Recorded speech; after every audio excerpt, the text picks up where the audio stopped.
More now on the breaking news. Two National Guard troops shot by a lone gunman today in Washington, D.C.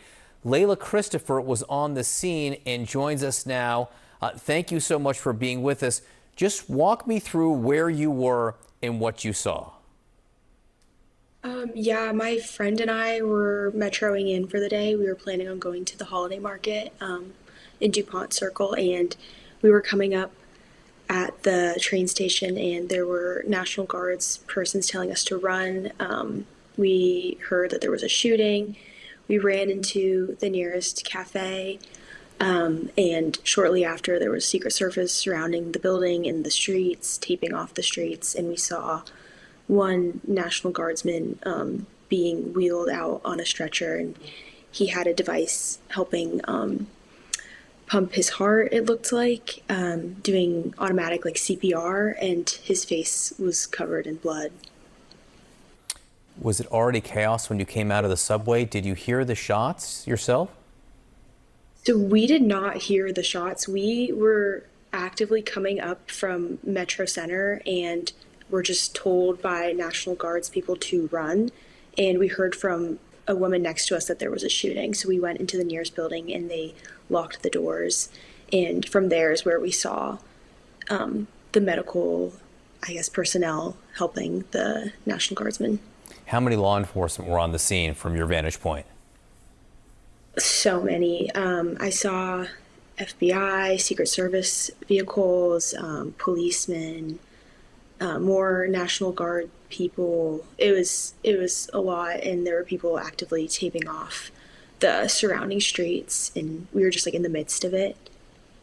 What was going through your head at the time about the range of possibilities? I mean, you're really just a couple blocks from the White House. Yeah, that was definitely something that I thought of. I don't think either of us had any idea what was going on. There was nothing in the news yet. We were just kind of looking around, but as soon as I saw Secret Service vehicles and FBI, I was even more confused, to be honest. I don't know. I think our minds kind of went in the worst places, but kind of just stayed in that building and stayed with the other people in the building until we were told it was okay to leave. Yeah, and how long? I mean, how long did it take for you to be able to get out and move around and clear the scene? I was texting and calling my dad. I want to say around like 2:20. I don't quite remember, but we were in there for hours. I thought we were in there for like 15 minutes, but we were in there for hours. There was just more and more personnel outside. And we were just waiting to be told what was happening, if someone had been detained. We knew that there were shots fired. People in the cafe had heard that there were 6 shots fired. And we had seen the guardsman roll in the stretcher right in front of our eyes and had no idea what was going on. Leila Christopher, I appreciate you being with us. I know it must have been a very difficult afternoon for you in the city. Thank you for your time tonight. Thank you. We're also joined tonight by someone who witnessed what took place today. This witness who took the video. I should note, if you're watching this for the first time, you're going to find this disturbing, just given it is the scene of what happened today, something that is so horrific, especially for these two guardsmen who are right now in critical condition in a local hospital in D.C. We're told this video shows police administering CPR to a National Guardsman, and the second guardsman is on the ground surrounded by officers as well. And Patrick is the witness who took this video. And Patrick, I just want to say thank you for joining me. I really do appreciate it tonight. And I'm sorry for what you had to witness today. But can you just walk us through what happened and what you saw? Yeah, thank you for having me on, Caitlin. So I was walking east on I Street, just about to go to the metro, and I heard probably like 4 or 5 shots. I didn't know they were shots at the time. I thought it was just construction where they were, might have been, dropping plates on the street or something, something not uncommon in that part of DC. And, then I saw a couple of people running from that street corner from I and 17th. And basically they said someone's shooting. And so I kind of ducked in the side a little bit. And then I heard another exchange. So probably 4 shots to start off with, probably another 4 or 5 after that. And then we heard the sirens come in. We saw the police kind of converge a little bit.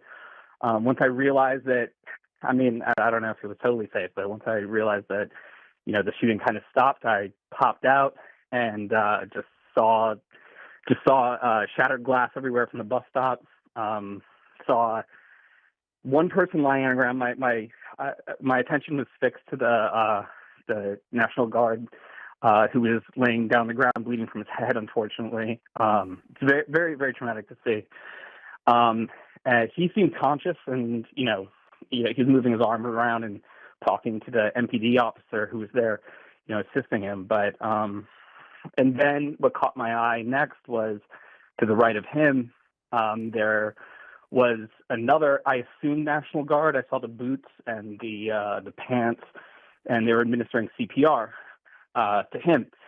So that's when I knew this was serious. I mean, it really scared me when I saw the National Guard emblem on the back of on the back of him when he was hunched over to the side. But then I saw to the right of that there was another what I assumed civilian, because he didn't have any pants on. So I don't know what necessarily was going on there. Most of my attention was fixed on the young National Guardsman who was bleeding from the head. But it was people were just in shock.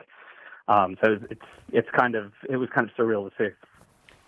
So you could see one of the guardsmen who had been shot today speaking to the officers and those who were immediately there in the vicinity when you were taking this video. Yeah, the one that I was closest to, I'm not exactly sure what the video. I haven't really looked at it that much. But the one that was closest to me, who was, I don't want to make too many assumptions, but he was bleeding from the head, and the MPD officer was applying pressure to his head.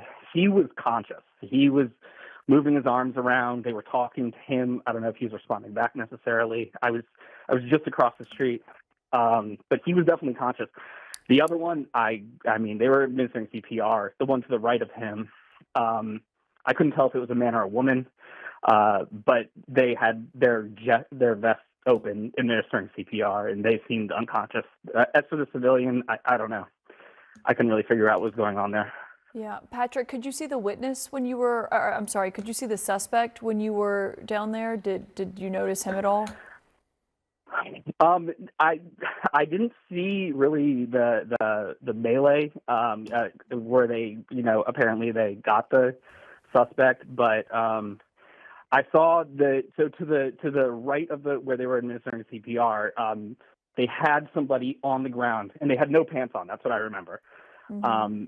And I don't know any more than that, but they were attending to them. There was, probably 7 or 8, mixed with Secret Service, police, National Guard, MPD, kind of either attending to him or just above him. So, in retrospect, I guess that was the suspect, but I was more focused on the poor young man who was shot in the head, that was closest to me. But yeah, it was all kind of a blur now that I'm kind of recanting it. Yeah, I can't even imagine. I know that area so well. As we walk back to go to the White House. It's a very quiet area. Patrick, I'm sorry that you had to witness this, but I do want to say I'm grateful that you joined us to tell us what you saw on the ground. And so thank you, and please take care of yourself. And of course, God bless these National Guardsmen who are in the hospital right now. We're going to continue to keep you updated on what we know about the latest with their condition.